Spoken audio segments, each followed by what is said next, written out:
When I start modeling a figurative sculpture, I like to use a very flexible armature. The armature is the steel frame that we use to support the clay. I want to be able to move the armature because I want to change the pose whenever I feel like it. And also I work from a live model, and you can't get someone to stand exactly in the same pose 2 times in a row. So I have to adjust the sculpture for that. And also I make mistakes in the proportions. So I need to be able to fix it. The reason I make mistakes in the proportion is because I try to measure as little as possible.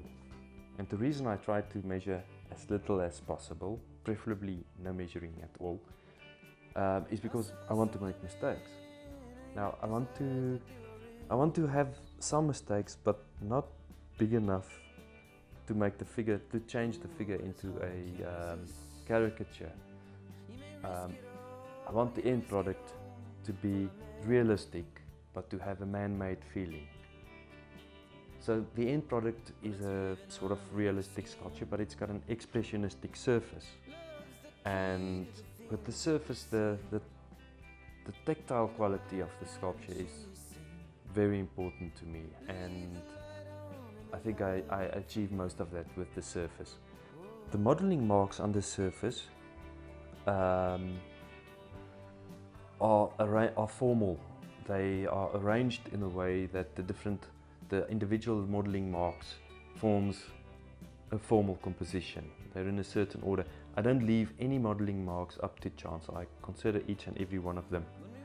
And just like each mark sort of relates to all the other marks on the surface, it also relates on the modeling marks underneath the surface. I achieve this by just starting with the formal process in the very beginning.